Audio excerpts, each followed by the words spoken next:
Deixa Deus construir na sua vida nessa manhã. Lucas 10,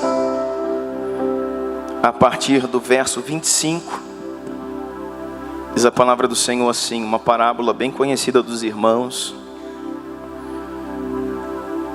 Lucas capítulo 10, verso 25. Certa ocasião, um perito na lei levantou-se para pôr Jesus à prova. Ele perguntou: mestre, o que é preciso para herdar a vida eterna? O que está escrito na lei? Respondeu Jesus. Como você a lê? Ele respondeu: ame o Senhor, o seu Deus, de todo o seu coração, de toda a sua alma, de todas as suas forças, de todo o seu entendimento, e ame o seu próximo como a si mesmo. Disse Jesus: você respondeu corretamente. Faça isso e viverá. Mas ele, querendo justificar-se, perguntou-se a Jesus: e quem é o meu próximo? Verso 30, começa uma parábola. Em resposta disse Jesus: um homem descia de Jerusalém para Jericó. Diga comigo: Jerusalém e Jericó. Existem aqui alguns pontos importantes nessa parábola, e você precisa guardar alguns deles. Um homem descia de Jerusalém para Jericó, quando caiu nas mãos de assaltantes. Estes, os assaltantes, lhe tiraram as roupas. Diga comigo: tiraram as roupas. Ou seja, esse homem ficou nu, e o espancaram-no, e se foram, deixando-o quase morto. Aconteceu estar descendo pela mesma estrada um sacerdote. Então descia pela mesma estrada, diga mesma estrada, um sacerdote. Quando viu o homem e passou de largo, ou passou para o outro lado. Então o sacerdote vinha descendo na mesma estrada, no mesmo lado, e vendo o homem, passou para o outro lado. Assim também descia um levita, quando chegou ao lugar e viu, e também passou para o outro lado. Mas um samaritano, estando de viagem, chegou aonde se encontrava o homem. Quando viu, teve piedade dele. Nesses 3 versículos vocês podem ver uma coisa. 31 diz: aconteceu estar descendo pela mesma estrada um sacerdote. Então o sacerdote também estava descendo de Jerusalém para Jericó pela mesma estrada. Então o caminho do sacerdote era o mesmo caminho do homem que foi pego, espancado e deixado nu. 32 diz: assim também um levita. Assim também está dizendo que o levita vinha pelo mesmo caminho do sacerdote. Verso 32 está completando o 31, dizendo que o levita vinha pelo mesmo caminho do sacerdote, descendo de Jerusalém para Jericó. E quando viu o homem lá quase morto, passou para o outro lado. Verso 33, mudou a história. Mas um samaritano não diz, assim como os outros, que ele estava descendo de Jerusalém para Jericó. Não diz que ele estava na mesma estrada. Diz: mais um samaritano, estando de viagem, chegou aonde o homem se encontrava. Quando o viu, teve piedade dele. Então esse homem, o samaritano, estava em outra estrada, não descia de Jerusalém para Jericó. Como a palavra fala, irmão? Aproximou-se, enfaixou-lhe as feridas. Derramando nelas vinho e óleo. Depois colocou sobre a sua cavalgadura. Depois colocou sobre o seu animal. Em algumas versões diz: depois colocou sobre o seu jumento. Levou para uma hospedaria. Para uma estalagem, para um motel. e cuidou dele. No dia seguinte deu 2, diga comigo, 2 denários ao hospedeiro, ao dono da estalagem, e disse: cuide dele. Quando eu voltar, lhe pagarei todas as despesas que você tiver. Diga comigo, cuide dele. Cuide dele. Presta atenção, irmão. Cuide dele. Eu vou voltar.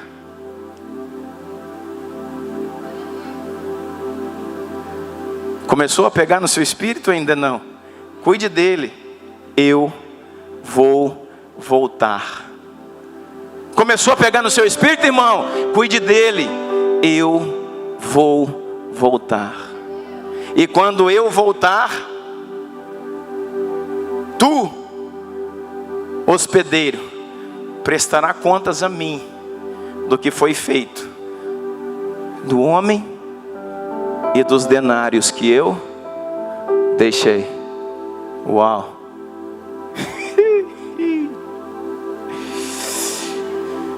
36.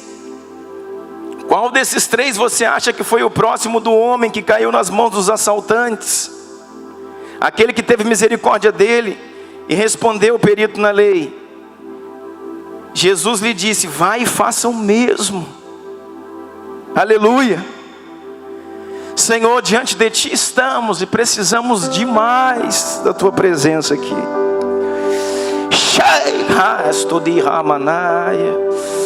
Nos ajuda, Deus, a entrar nos lugares onde o Senhor quer que entremos nessa manhã. Guarda o nosso coração, nosso entendimento, Deus, em nome do Senhor. Gera algo, Deus, no nosso espírito, em nome de Jesus. Amém, queridos? Jesus estava lá conversando, discutindo com os doutores da lei, os fariseus, os homens que ali estavam. E eles queriam pegar Jesus. Eles queriam prová-lo, eles queriam, fazer o mestre cair em contradição. Então o que eu preciso fazer para herdar a vida eterna? E o Senhor começa a falar: você conhece a lei? Cumpra a lei. Aí ele diz: eu conheço e já cumpro. E o próximo e tal. Aí entra o assunto do próximo. E o homem pergunta: mas quem é o meu próximo? Irmãos, esse texto tem tudo a ver com adoração. Porque tem tudo a ver com culto.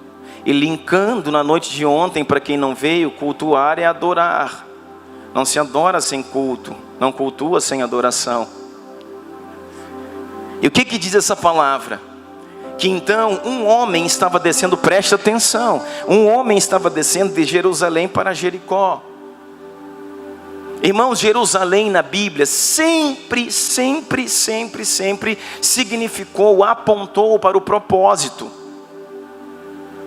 Jerusalém sempre apontou para o propósito, para o lugar onde as coisas se definem, para o lugar onde Deus está agindo, para o lugar onde as coisas, fazem sentido, para o centro do seu chamado, para o exercício da sua vocação, para o propósito de Deus se cumprindo. Jerusalém.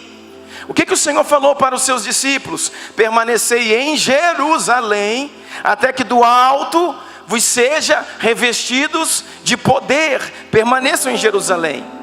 Se você for ver a escritura aqui em Lucas mesmo, nós vamos ver aqueles discípulos do caminho de Emaús, que saíram do propósito. Eles também estavam descendo para Emaús, sendo que tinham que permanecer em Jerusalém. Ali estava a comunidade daquele tempo, esperando a descida do Espírito Santo, o lugar do propósito, Jerusalém. E Jericó na Bíblia vai apontar, irmãos, para um lugar de perdição, para um lugar de pecado, para um lugar de morte. Ainda que seja um lugar aonde as muralhas caíram, as muralhas de Jericó, aonde Deus fez um milagre para que seu povo entrasse em Canaã. Em Josué capítulo 6, você vai ver uma palavra liberada por Josué a respeito de Jericó. E diz assim essa palavra: essa cidade foi destruída, Jericó, e o homem que ousar reconstruir Jericó, no lançamento dos fundamentos da cidade, terá como selo a morte do seu primogênito. E ao colocar os portais da cidade, terá como selo a morte do seu filho mais novo. E essa palavra liberada em Josué 6 se cumpre em 1 Reis 16, 34. Depois você lê. Jericó foi reconstruída. E aqueles que reconstruíram, aquele que ousou fazer isso, pagou com a morte do primogênito e com a morte do seu filho mais novo. Então Jericó demonstra, irmãos, a perda do propósito. E um homem estava caminhando de Jerusalém para Jericó. Ou seja, isso fala, irmãos, de alguém perdendo o propósito, perdendo a visão, perdendo o foco, de alguém saindo de um lugar de adoração, se esfriando, se perdendo. Amém? Diz ali então, que esse homem, ele foi assaltado no caminho. Os salteadores vieram, primeira coisa, irmãos, o espancaram e o deixaram quase morto, em coma, quase morto. E arrancaram as suas vestes e o deixaram nu, exposto, com a sua nudez exposta. E diz a palavra também que nessa situação, vinha descendo pelo mesmo caminho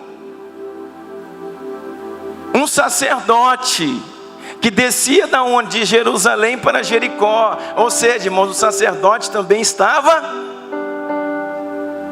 se perdendo. E ele está tão perdido, tão desfocado, tão fora do chamado, do propósito, da essência do reino, da essência de uma adoração genuína, que ele passando por ali vê um homem machucado, ferido, e diz: cara, olha como está esse homem. Foi pego, assaltado, maltratado, está nu. Não sei se está morto ou se está vivo. Está ruim, mas não tenho parte com isso. Passou de largo e continuou descendo lá para Jericó. Diz a palavra que sucedeu que pelo mesmo caminho vinha um levita. E o levita, passando pelo mesmo caminho, olha para aquele homem e diz: meu Deus, um homem quase morto, não sei nem se está morto ou se está vivo, espancado, nu. O que fizeram com esse homem? E passando também de largo, continuou o seu caminho para Jericó. Mas diz também a escritura que um outro homem, um terceiro homem, não agora nem um sacerdote, nem um levita, mas um samaritano, vinha de viagem. Não diz mais que pelo mesmo caminho, talvez estivesse subindo de Jericó para Jerusalém, saindo de um lugar, irmão, de frieza, saindo de um lugar de morte, saindo de um lugar onde as coisas não fazem sentido, onde a adoração não rompe, aonde cultuar não tem expressão, não tem vida, saindo de Jericó e indo ao propósito, indo para Jerusalém. E ali ele encontra também esse homem. Esse é o primeiro pensamento. Essa é a primeira interpretação. Esse homem também podia não estar subindo, mas podia estar cruzando, vindo de um outro lugar. Presta atenção, irmão. A questão é, encontrou ali aquele homem. E diz que ele foi lá, parou, pegou esse homem, colocou esse homem no colo. Esse samaritano, irmão, tinha na sua bagagem vinho e óleo. Pegou aquele vinho. E se você for estudar na cultura antiga dos hebreus, o vinho servia muitas vezes para poder untar feridas, para poder fazer a desinfecção. Pegou aquele vinho e aplicou sobre aquele homem, limpou as suas feridas. Limpou as suas feridas, tirou ali a sujeira, limpou os seus ferimentos. Depois vem e aplica óleo, aplica azeite sobre ele. Pegou esse homem, semi-morto, em coma, colocou em cima do seu animal e o levou para uma estalagem, levou para uma hospedaria. Chegando lá, ele continuou cuidando do homem. Não diz que ele chega e foi embora, diz que ele chega e continua cuidando do homem. Ele está tirando esse homem do coma, dando os primeiros socorros. Continuou aplicando vinho e óleo, óleo e vinho, vinho e óleo. E quando esse homem acorda, sai do coma, ele diz: uau, você não está morto, está de volta à vida. Eu vou deixar você aqui porque eu preciso ir. Eu preciso ir. Mas voltarei. E quando voltar, espero vê-lo bem melhor. Chega ao dono da hospedagem, da hospedaria, e diz: aqui está um homem sob seus cuidados. Eu vou deixar pago. Eu vou pagar o de hoje, mas vou deixar pago 2 denários para frente, 2 denários. E eu retorno. Quando eu voltar, prestarei conta contigo sobre o homem sob seus cuidados e sobre o denário que eu deixei nas tuas mãos. Você está entendendo isso? Irmão, pense não no homem que estava subindo de Jericó para Jerusalém, mas de alguém que cruzou os tempos para encontrar no meio de um caminho uma humanidade ferida, destruída. No meio do caminho uma humanidade que foi roubada desde o Éden. Porque o roubador, o salteador, a palavra de Deus diz que ele veio para roubar, para matar e para destruir. A palavra nos ensina que o salteador veio para roubar, matar e destruir. Você está entendendo isso? Ele rouba, irmãos, a sua identidade de filho. Ele destrói a sua comunhão e te tira de um lugar de adoração. E ele mata a autoridade da igreja na manifestação do reino na terra. Esse é o papel de Satanás: roubar, matar e destruir. E o que ele começa roubando não é seu dinheiro, não é, irmão. Satanás não está preocupado com seu dinheiro. O que ele rouba é sua identidade. Porque um homem, quando passa a não se ver mais como filho, ele perdeu tudo que ele podia perder. Ele tem a sua identidade roubada. Não me vejo mais como filho. Se não sou filho, não sou herdeiro. Se não sou herdeiro, não posso fazer nada sobre essa terra. Mas ele também vem para destruir a comunhão. O que aconteceu com Adão, o homem que o Senhor havia criado no Éden? Destruiu a comunhão, destruiu o Éden, destruiu o lugar de relacionamento. É isso que Satanás tem feito: destruído um lugar de relacionamento, de intimidade, aonde você senta de cá, o Senhor senta de lá. E todos os dias, na viração do dia, você tem um devocional e pode dizer ao seu pai como foi o seu dia. Era assim no início. Ele destrói o lugar de comunhão e, roubando a sua identidade, destruindo a sua comunhão, ele mata a sua autoridade. De modo que todo o anseio da terra, Romanos 8, a terra anseia com grande expectativa a manifestação dos filhos. Os filhos não se manifestam porque não têm autoridade, porque perderam a identidade e perderam a comunhão. Esse é o papel. Esse é o papel de uma humanidade perdida, saqueada, roubada, nua.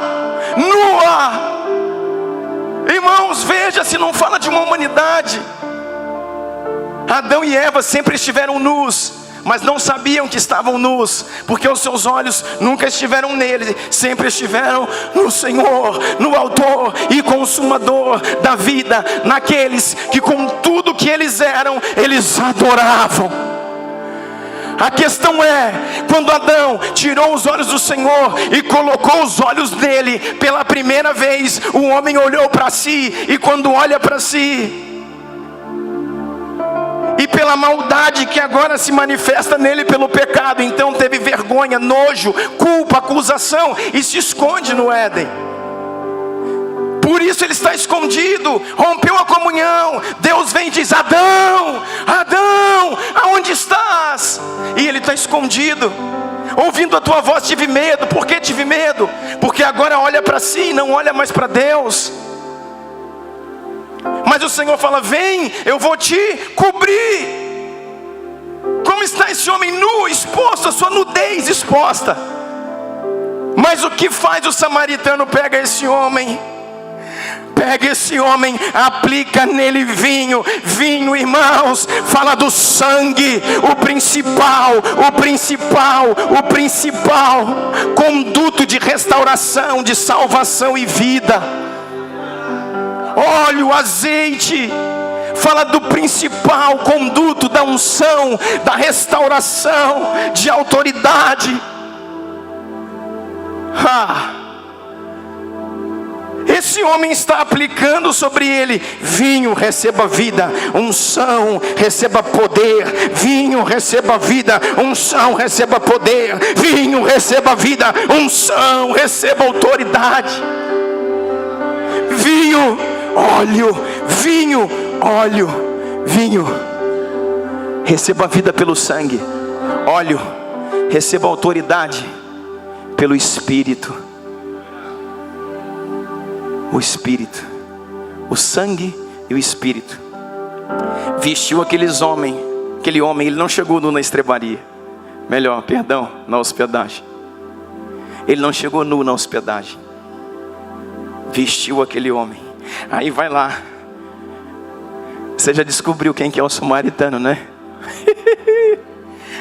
Vai lá e coloca ele na hospedaria e diz assim: está aqui o homem. Sabe por quê, irmãos? O nosso Senhor, o nosso Deus tem restaurado muitas vidas do coma. Tem acordado, feito tratamento de choque, tirado muitos homens do pecado, muitos homens do adultério, muitos homens, sabe, do vício, do roubo, muitos homens, irmãos, do lucro. Que lucro? Lucro indevido. Muitos homens da corrupção estão sendo arrancados no Brasil nesses dias. E aqueles que querem salvação estão encontrando, irmãos.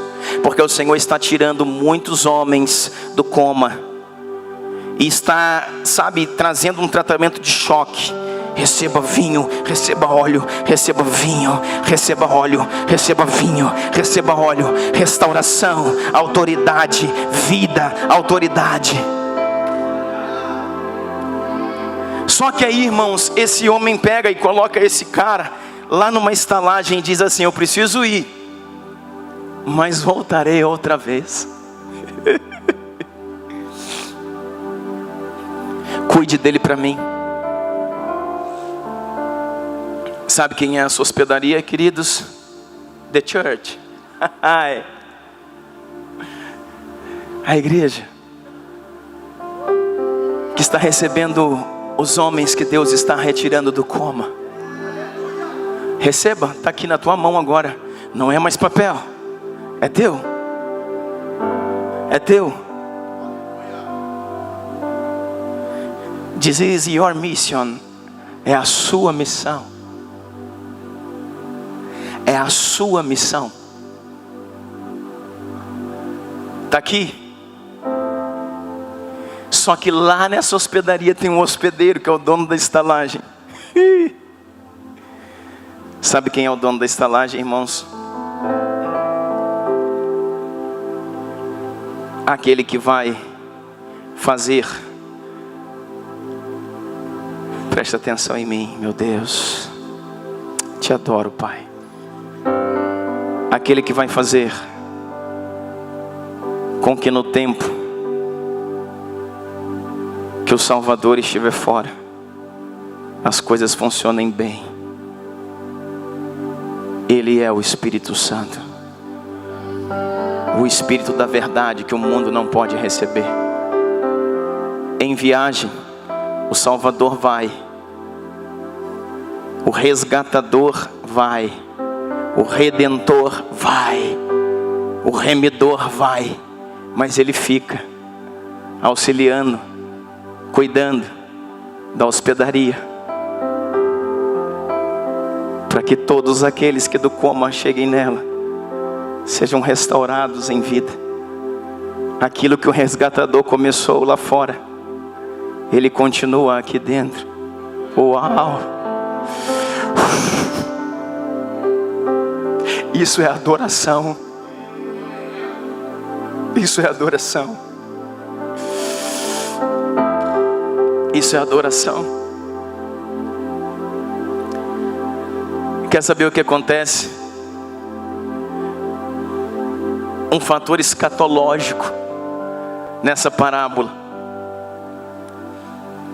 O homem diz assim: eu estou indo, só que eu vou deixar com você 2 denários.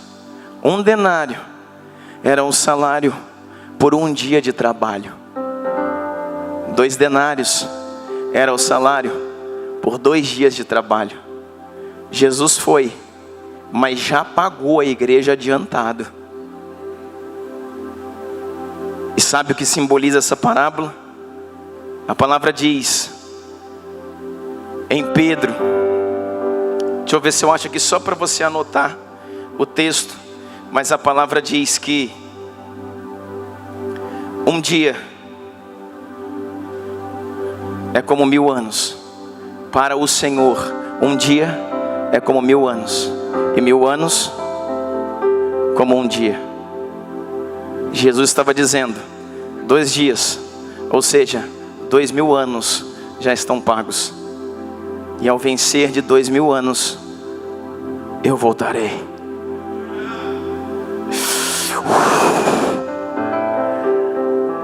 Para acertar as contas daquilo que eu vos deleguei e daquilo que eu vos entreguei. Você está entendendo isso? Irmãos, toda a Escritura nos aponta para 6000 anos de humanidade, para 6000 anos. Quando se fala em 7, o que é o entendimento? 6000 é o exercício da humanidade, o 7º, o milênio. Porque em 6 dias o Senhor criou a terra, no 7º ele descansou. O entendimento escatológico, escatologia quer dizer o final dos tempos, é que são 6000 anos de humanidade para que o Senhor venha e estabeleça o milênio. Você está entendendo isso? De Adão até Moisés, quanto tempo? Quanto tempo?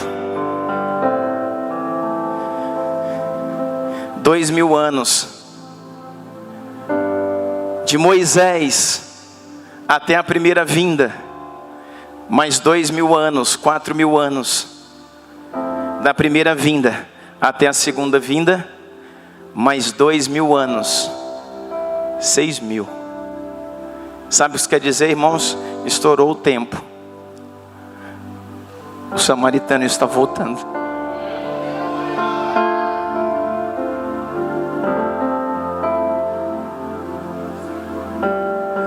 Você está entendendo isso? 2 denários, pagamento por 2 dias. 1 dia como 1000 anos, 1000 anos como 1 dia. Está pago, igreja. Faça o seu papel. Eu estou voltando para prestar contas.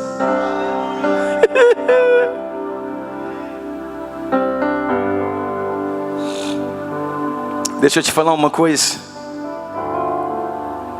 Para a gente terminar, eu já quero terminar. Deixa eu falar uma coisa para você. Você sabia que, agora eu preciso da sua atenção para que você entenda um pouquinho sobre a história. Depois de Davi, Salomão assume o reino de Israel. E depois de Salomão, na questão dos seus filhos, o reino então é dividido. Houve questões políticas, sociais e econômicas. E o reino então é dividido. dividido em reino do norte e reino do sul. Um reino em cima e um reino embaixo. O reino do norte e o reino do sul. O reino do norte tem a capital em Samaria e é chamado de Israel. E lá ficam 10 tribos. No reino do sul tem a capital em Jerusalém. E ele é chamado de reino de Judá. E tem ali 2 tribos. Judá, a tribo de Benjamim e a tribo de Levi. Presta atenção, irmão. E a tribo de Levi. Então, reino do norte e reino do sul. Esses homens do reino do norte, que foi chamado de reino de Israel, que tem a capital em Samaria, esses eram chamados de samaritanos. Esses eram os samaritanos. E o reino do sul aqui, Judá, Benjamim e Levi, não aceitavam aqueles reinos como irmãos. Não aceitavam aquele reino como irmão. Por quê? Porque o povo samaritano foi um povo que se contaminou, vamos dizer assim, melhor dizendo, miscigenou. A Síria vem e estabelece governo sobre Samaria. E como que eles fazem? Tiram dali samaritanos e levam para a Síria. Pegam da Síria os sírios, homens, e põem em Samaria. Então começa a misturar o povo. E aquele povo não é mais judeu, hebreu puro. Então o reino de Judá, com capital em Jerusalém, olha e diz: vocês não são mais o povo de Deus. E até então, para o momento daquele tempo, era bonito isso. Que lindo, Judá, o reino puro. Jerusalém tem templo, que lindo, irmãos. E até hoje nós estamos pensando assim, mas essa não é a interpretação profética. Porque o que figura o nosso Jesus não é o levita nem o sacerdote, é o samaritano. Como, pastor? A palavra do Senhor diz que Ele fez com que o sol brilhasse sobre justos e injustos. A palavra do Senhor diz que Ele não foi recebido pelo seu próprio povo, reconhecido no meio dos seus próprios irmãos. A palavra do Senhor diz que Jesus veio a juntar judeus, hebreus, circuncisos e incircuncisos em um único povo. Ele veio juntar judeus e gentios em um único povo. Você está entendendo isso? Sabe o que acontece? Quando fala da figura, presta atenção, do levita e do sacerdote, o que Jesus está denunciando aqui?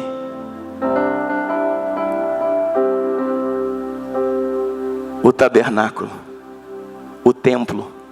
Lembra de ontem? Aonde estava, irmãos, o tabernáculo? Aonde estava o templo? Em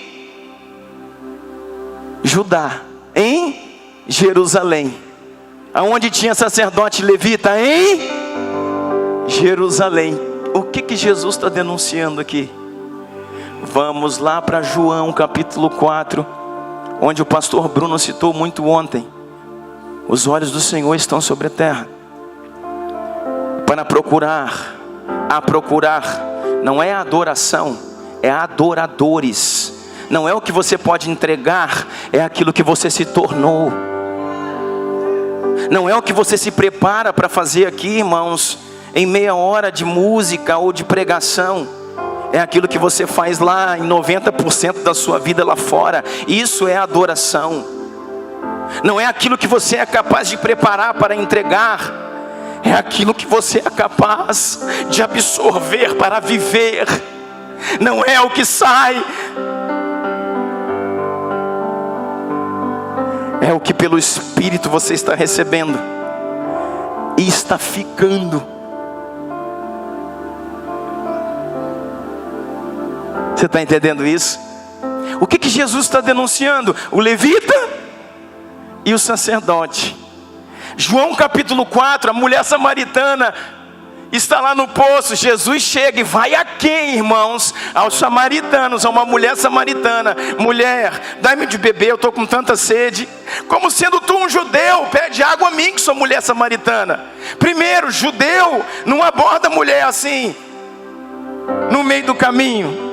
Segundo, nosso povo é brigado, não se dá.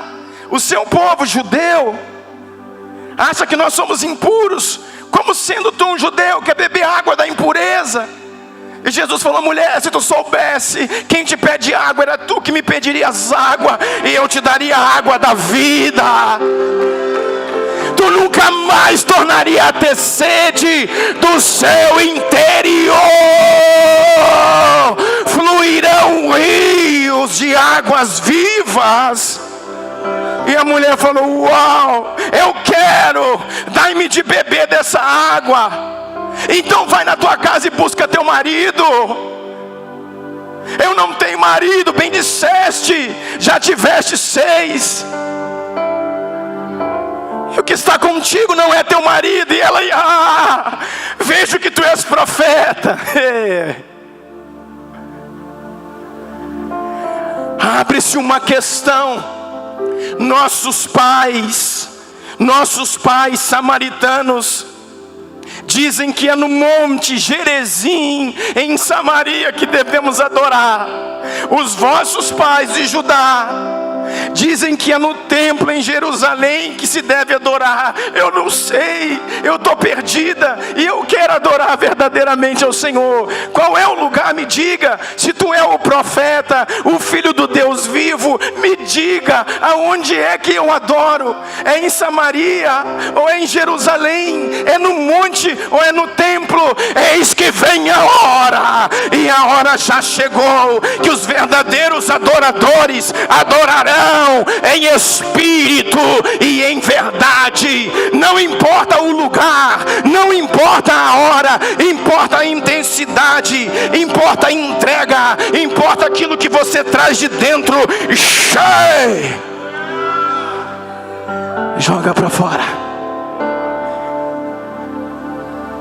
Aí ela começou a entender. Jesus não falou que era no templo que tinha que adorar. Jesus não falou. Por quê, irmãos? Porque o templo já estava sendo desabilitado por João. Aí depois Jesus, nessa parábola aqui, está dizendo sobre isso. Passou o levita, veio do templo. Passou o sacerdote, veio do templo. Mas eles não sabem o que é adoração. Por quê? Por quê, irmãos? Vamos fechar aqui agora. Porque adoração para o sacerdote e adoração para o levita passou a ser tocar no púlpito.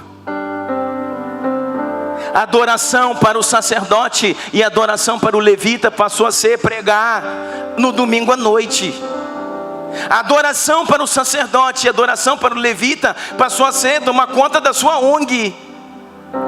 Tomar conta daquilo que ele está fazendo, ligado ao seu templo. Toda forma de culto de um sacerdote, de um levita, era algo ligado ao seu templo. E aquilo que fazia, sabe, das fronteiras do tabernáculo, do templo para fora, não era adoração. Vimos ontem, a adoração para o sacerdote, para o levita, era o sacrifício de animais. Trocar os pães, trocar o óleo, era o desenvolvimento daquele serviço. Mas o Senhor está falando: mudou. A adoração agora é: recebereis poder ao descer sobre vós o Espírito Santo. Então sereis minhas testemunhas em Jerusalém, Judeia, Samaria e até os confins da terra. Vão, toquem as nações e tragam o fogo do Senhor à terra. Queimem na padaria, no banco, na escola, queimem na faculdade, queimem nas instituições públicas, nas privadas, queimem nas igrejas, queimem nas ruas. Toque, toque, toque a sua cidade. O Senhor está então denunciando o sacerdote, denunciando o levita, e diz: o samaritano é a figura. Sabe por quê? Olha aqui para mim, look at me, olha para mim.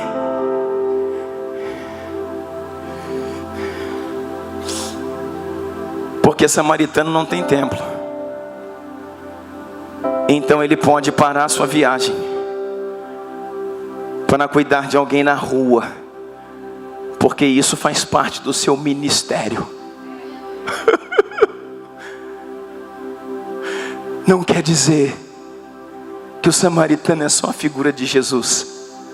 Antes de começar a parábola, o Senhor diz: vá e faça como esse samaritano, que sou eu. A adoração não está ligada ao seu templo. Não, irmãos, que a adoração também não esteja no templo. Eu não estou pregando contra templo, querido, por favor. Essa é a nossa base, o lugar de afiar as espadas. Aqui dentro a gente vem, irmãos, para aferir a pontaria das armas. Põe, sabe, o alvo lá na parede, aponta o laser e vê se a sua arma, sabe, se a arma está ferida. Pega as espadas e afere as espadas. Pega as espadas e afia as espadas. Passa fio na espada. Pega os escudos e vê se as braçadeiras estão bem parafusadas. Pega o capacete e vê se está ajustado. Aqui é o lugar do treinamento, irmãos, onde a armadura de Efésios 6 é ajustada nos homens. Porque quando sair lá fora, irmãos, é só no combate, irmão. Escudo,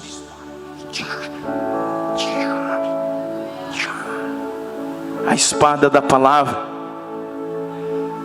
o escudo da fé. Então aqui tem a ver com adoração, mas é um lugar onde se começa e ela precisa sair. E ela precisa sair. E isso não fala só de trabalho social e evangelístico, porque às vezes é isso que está na cabeça da pessoa. Então é a praça, a coisa não é mais. Você foi enviado para a sua faculdade, meu filho. Você foi enviado para a sua escola. Você foi enviado para o hospital que você trabalha. Você foi enviado para o banco que você trabalha. Você foi enviado para a empresa que você trabalha. Para fazer missão, não precisa reunir na igreja e na praça, dar folheto. Você precisa fazer missão todos os dias, aonde quer que você esteja. Hoje a igreja se reúne aqui no domingo. Amanhã cada um de vocês será uma tocha queimando em um lugar da cidade, onde nunca eu vou poder ir, onde nunca o pastor Caison vai poder ir, aonde o pastor Bruno não pode ir, mas você pode ir. Deus te colocou lá. Adore a Jesus e atraia o céu para a terra.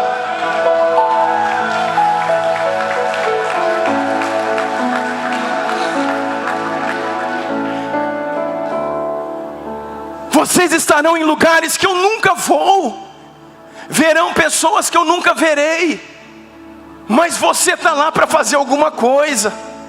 Eu vou em lugares que vocês nunca irão, conhecerei pessoas que vocês nunca conhecerão, e eu não posso falhar, irmãos, na minha adoração, porque a adoração é cultuar o Senhor. O que é adoração? É cultuar o Senhor. Então, irmãos, eu adoro sim com a minha música. Está aqui os tangedores proféticos. E é muito bom, irmãos, um bom som nós precisamos. Falo para esses meninos, é muito bom uma boa técnica. Precisa estudar, porque Deus não quer qualquer coisa de qualquer maneira não, irmãos. Os músicos do mundo têm o melhor instrumento, têm o melhor som, têm a melhor técnica. E por isso eles fazem, sabe o que? Uma boa apresentação. E por fazerem uma apresentação perfeita, eles criam um ambiente gostoso. E por criar um ambiente gostoso, eles tocam a alma das pessoas. Tangedores proféticos, eles chegam e não tocam um bom instrumento. Não estou falando que eles têm que tocar instrumento ruim, não é isso. Ainda que estejam tocando em bons instrumentos, eles tocam toca o céu. Aí eles criam um ambiente não gostoso de glória. E no ambiente de glória o Espírito é ativado. A diferença naquele lugar que a música foi tão linda, a adoração, você viu que lindo, que harmonia, e todo mundo chorou e tal. Profetas sabem identificar se toda aquela gostosura do ambiente tem a ver com a alma ou com conexões no Espírito. Onde tangedores proféticos estão afiados, irmãos, pessoas são batizadas no Espírito Santo sozinhas. Pessoas vêm aqui sem ninguém fazer apelo, chorando, caem aqui e dizem: eu quero entregar minha vida para Jesus. Ninguém chamou, mas eles já estão aqui. Paralíticos levantam das suas cadeiras, só enquanto a atuação está sendo liberada no ambiente. Porque foi criado um ambiente de glória, e onde a glória do Senhor se estabelece, milagres acontecem. E é isso que nós precisamos entender. Eu não preciso, irmãos, preparar uma palavra. Eu preciso carregar uma palavra. Está pronto a tempo e a fora de tempo. Esses meninos, as pessoas aqui que trabalham comigo, sabe, conosco, pastor Bruno, na nossa igreja é assim, irmãos. 15 minutos antes do culto, bate o telefone: querido, você pode pregar hoje no culto para nós? É contigo a palavra. Te vejo lá. See you later, beijo. 15 minutos. Mas não vai dar tempo de preparar, você até tem que estar preparado. Ou então você não é um adorador. Se você é um adorador, você não tem que preparar, você sempre esteve pronto. Porque não se trata de buscar um texto, o texto tem que estar aqui já. Quando alguém fala: você vai pregar hoje, aí já faz assim, no meu espírito, já está aqui. Já está aqui, sabe por quê? Porque a cada dia, irmãos, Deus vai dando algo aos adoradores. A cada dia Ele tem uma impartição, a cada dia Ele tem, sabe, uma comunicação do céu na sua vida. A cada dia. Você está entendendo isso? Então, nós precisamos sim ter o melhor que nós podemos ter nas nossas igrejas para o Senhor. É preciso sim que músicos estudem, tenham técnica. É preciso. Não é só legal, bom, não. É fundamental que eles tenham uma boa técnica. Porque senão, irmãos, é como um pregador despreparado, que não sabe o que fala, que não tem conhecimento, que não tem devocional com Deus, está aí ministrando qualquer coisa. É preciso que os mestres sejam afiados na palavra, que os profetas sejam afiados no conhecimento do tempo. É preciso que os pastores apacentem com sabedoria. É preciso que os evangelistas saibam com graça atrair as pessoas. É preciso que estejamos preparados. Porém, toda vocação, todo serviço do músico, do instrumento, irmão, se a chama não estiver ardendo lá dentro, vai ser só uma bela apresentação. E não vou dizer para você que vai ser ruim, não. Se o instrumento for bom, o ambiente estiver alinhado e o músico for profissional, o ambiente fica gostoso. Mas ambiente gostoso, não troque os Gs. Os ambientes gostosos não é ambiente de glória. Tocar a alma não é tocar o espírito. Quando homens sobem ali, tangem, algo começa a se movimentar e acontecer. O Senhor, querido, foi lá e denunciou o levita e o sacerdote.